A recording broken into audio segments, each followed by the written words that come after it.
स्वागत है आपका हमारे यूट्यूब चैनल गणित एक्सपर्ट में। और इस वीडियो में हम कुछ सवाल लगाएंगे जो कि इस फॉर्मूले पे आधारित है।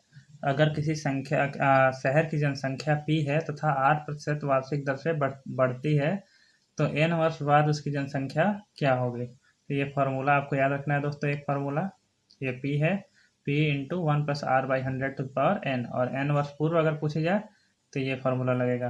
तो दोस्तों अगर ये घटती रहेगी तो यहाँ पे प्लस की जगह माइनस हो जाएगा। ठीक है दोस्तों, तो ये जो फॉर्मूला है ये केवल जनसंख्या पे ही नहीं लगेगा। अगर यहाँ पे अगर कोई चीज़ का दाम भी बढ़ रहा है 8% के हिसाब से और शुरू में उसका दाम P है तो 10 साल बाद उसका जो दाम होगा ये इसी फार्मूले से निकाल सकते हैं आप। ये n है जो वो नंबर ऑफ ईयर्स है, मतलब n साल के बाद। ठीक है दोस्तों, तो इसी तरह से किसी मशीन का दाम जैसे आप जानते हैं कम होता जाता है। कोई सामान, गाड़ी या मोबाइल आपने नया खरीदा और उसका दाम जो है मान लीजिए 10% के हिसाब से कम हो रहा है हर साल, तो 10 साल बाद मान लीजिए उसका क्या दाम होगा। तो इस फार्मूले से आप वो चीज़ भी निकाल सकते हैं। तो इस तरह से जो चीज़ें जो कि बैंक का ब्याज है, जैसे आपका मान लीजिए कि बैंक में जो ब्याज मिल रहा है वो 5% हर साल मिल रहा है, तो उसका जो 10% 10 साल बाद जो है मान लीजिए या 5 साल बाद जो आपका अमाउंट जो है वो कितना हो जाएगा, तो आपको वो भी इस फार्मूले से निकाल सकते हैं। तो ये फार्मूला आपको याद रखना होगा। और आइए देखते हैं इस पर कुछ क्वेश्चन लगा के कैसे लगाते हैं इस पर क्वेश्चंस। दोस्तों इस फार्मूले बेस्ट ये हमारा पहला क्वेश्चन है कि यदि एक गांव में प्रतिवर्ष 10% बच्चों की संख्या में वृद्धि होती है, तो यदि वर्ष 2003 में बच्चों की संख्या 2000 हो तो वर्ष 2006 में बच्चों की संख्या कितनी होगी। तो देखिए दोस्तों 2003 में हमारी जनसंख्या कितनी है, 2000। तो ये P जो है ये हो गया 2000। देखिए P जो है 2000 हो गया। अब कितने वर्ष बाद जनसंख्या पूछी जा रही है, तो 2003 में दिया हुआ है, 2006 में पूछा जा रहा है। तो कितने वर्ष हो गए, n मतलब वर्षों की संख्या हो गई, तो 2006 माइनस 2003, तो ये हो गया 3 वर्ष। ठीक है दोस्तों, और हमें और क्या निकालना है। देखिए P मालूम चल गया, n मालूम चल गया, अब R निकालना है। R क्या है, 10%, 10%। ठीक है दोस्तों, अब सारी चीज़ें मिल गई हमें। R जो है कितने प्रतिशत रेट से बढ़ रहा है वो जनसंख्या वो है। तो अब हम डायरेक्ट निकाल सकते हैं 3 वर्ष बाद जनसंख्या जो हो जाएगी ये हो जाएगी। P जो है P की जगह 2000 रख दीजिए आप, 2000 1 की जगह 1 प्लस R की जगह 10/100 के पावर में 3। ठीक है दोस्तों, यहाँ हो गया। तो ये हो गया 2000 गुणे ये 1 प्लस 10/100 कितना हो जाएगा, 1.1। तो 1.1 के पावर 3। तो ये आप गुणा करेंगे तो 2000 गुणे 1.1 गुणे 1.1 गुणे 1.1 ऐसा हो जाएगा दोस्तों। तो ये आप गुणा करेंगे तो आएगा 2000 गुणे 1.331। तो आप 2 का गुणा करेंगे तो इसमें आएगा 2662। सॉरी एक 6 ज़्यादा लिख दिया मैंने, 2662। तो ये हो जाएगी बच्चों की संख्या 2006 में। ठीक है दोस्तों, तो आपको आशा करता हूँ कि ये समझ में आया होगा। आपको क्या करना है, जो चीज़ें नहीं पता है हमें वो चीज़ें बस निकालनी है। तो ये देखिए हमें क्या क्या अननोन है, इसमें क्या क्या नहीं पता। P नहीं पता था, R नहीं पता था, N नहीं पता था। तो इस क्वेश्चन में ढूंढना है कि P और N और R क्या है। P जो है हमारे 2000 में दी 2000 थी, 2003 में जनसंख्या। N जो है 3 वर्ष बाद हमें निकालना है, तो टोटल कितने वर्ष हो गए, 3 वर्ष। अब देखिए 10% जो है रेट दिया हुआ है, तो P हो गया 10। तो इस डायरेक्ट फार्मूले में आप रख देंगे इसकी वैल्यू, तो आपको 2662 जो है आपका उत्तर मिल जाएगा। दोस्तों अगला क्वेश्चन ले लेते हैं। अगला प्रश्न हमारा है, किसी संपत्ति का मूल्य प्रति वर्ष उसके प्रारंभिक वर्ष की तुलना में 10% कम हो जाता है। यदि संपत्ति का वर्तमान मूल्य 81,000 रुपये है तो 2 वर्ष पूर्व उसका मूल्य कितना था। तो देखिए दोस्तों ये उसी क्वेश्चन पर लगेगा, उसी फार्मूले पे, जैसे n वर्ष पूर्व जनसंख्या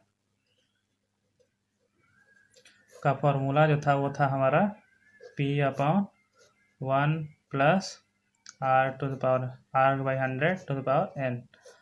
ये था n वर्ष पूर्व जनसंख्या। आगे जनसंख्या R% वार्षिक दर से बढ़ रही थी, लेकिन ये देखिए यहाँ पे कमी हो रही है।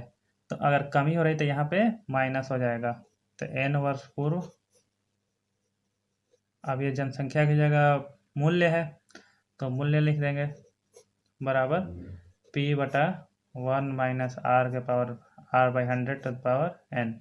अब देख लीजिए p यहाँ पे क्या है 81,000, p है 81,000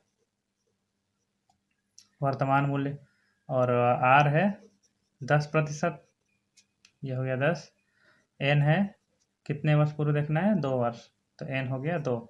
अब ये सारी चीज़ों का मान इसमें रख दीजिए फॉर्मूले में, तो आपको हो जाएगा ये 9 वर्ष पूर्व मूल्य हो जाएगा 81,000 बटे में 1 माइनस r हो गया 10 बटा 100 के पावर n हो गया 2, तो ये हो गया 81,000 बटा ये हो जाएगा 0.9 के पावर 2, तो ये हो जाएगा 81,000 डिवाइडेड बाई 9 ये 0.81 हो जाएगा।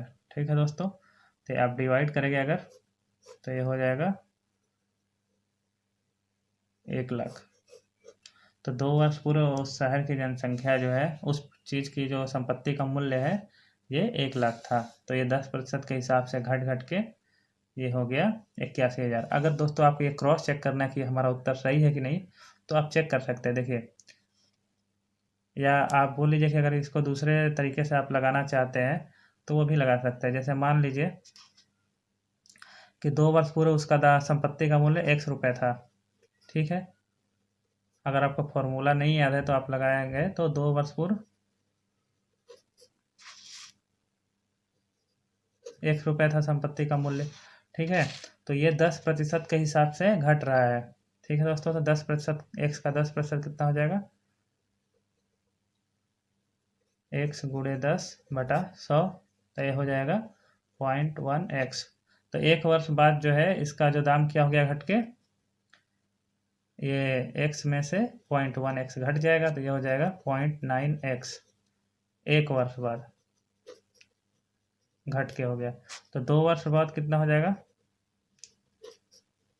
फिर 10% घटेगा दोस्तों, तो 0.9x ये अभी मूल्य है माइनस इसका 10%, तो 0.9x इंटू 10 बटा 100, ये हो जाएगा 0.9x माइनस 0.09x, तो ये हो जाएगा 0.81x। ठीक है दोस्तों, तो ये 2 वर्ष बाद घट के इसका जो संपत्ति का मूल्य है वो 0.81x है। और हमें क्वेश्चन में क्या दिया हुआ है कि 2 वर्ष बाद घट के ये हो गया 81,000। 2 वर्ष पूर्व हमने लिया था संपत्ति का मूल्य x, अब ये 2 वर्ष बाद जो हो गया वर्तमान में ये 81,000 हो गया। तो अब क्या कर लेंगे हम कि ये दोनों बराबर हो जाएंगे। इससे हमने निकाला कि 0.81x है और वहाँ पर दिया हुआ है 81,000, तो दोनों बराबर कर लेंगे। तो x बराबर क्या हो जाएगा 81,000 डिवाइडेड बाई 0.81, ये हो जाएगा 1 लाख रुपए। ठीक है दोस्तों, ये अगर आपको फार्मूला नहीं याद है तो आप ऐसे भी लगा सकते हैं। देखिए दोस्तों, अगला प्रश्न है हमारा कि यदि एक कस्बे की जनसंख्या पहले वर्ष 5% बढ़ी फिर दूसरे वर्ष 5% घट गई, यदि दूसरे वर्ष के अंत में इसकी जनसंख्या 7,980 हो, तो जो प्रारंभ में जब जनसंख्या थी वो 2 वर्ष पहले वो कितनी थी। तो सपोज करिए कि पहले जनसंख्या जो थी, प्रारंभ में जनसंख्या x थी, ठीक है दोस्तों। अगर x थी तो पहले वर्ष क्या हुआ 5% बढ़ा, तो x का 5% क्या हो जाएगा x गुणे 5 बटा 100, तो ये हो जाएगा 0.05x। तो ये बढ़ा तो टोटल कितना हो जाएगा x प्लस 0.05x, क्योंकि पहले x था इतना बढ़ गया, तो ये हो गया 1.05x। ये पहले वर्ष के अंत में जनसंख्या है। अब देखिए दोस्तों, ये वापिस 5% घट गया, तो अब 1.05% घटने के बाद तो पहले जनसंख्या कितनी थी 1.05x माइनस 5% घट गया, तो 1.05x इंटू 5 बटा 100। तो आप ये करेंगे तो कितना आ जाएगा 1.05x, और इधर लिख लेते हैं 1.05x माइनस आप गुणा करिए इसका, तो ये आएगा, ये हो जाएगा आपका 0.0525x। तो ये घटाएंगे अगर तो इसमें से, तो ये क्या आ जाएगा हमारा घटाने के बाद 0.9975x।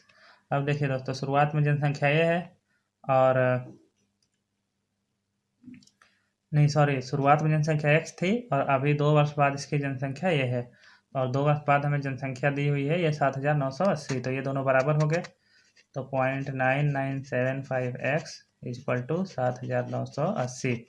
तो x बराबर क्या हो जाएगा, 7,980 भागे 0.9975। ये भागा देंगे तो आ जाएगा दोस्तों,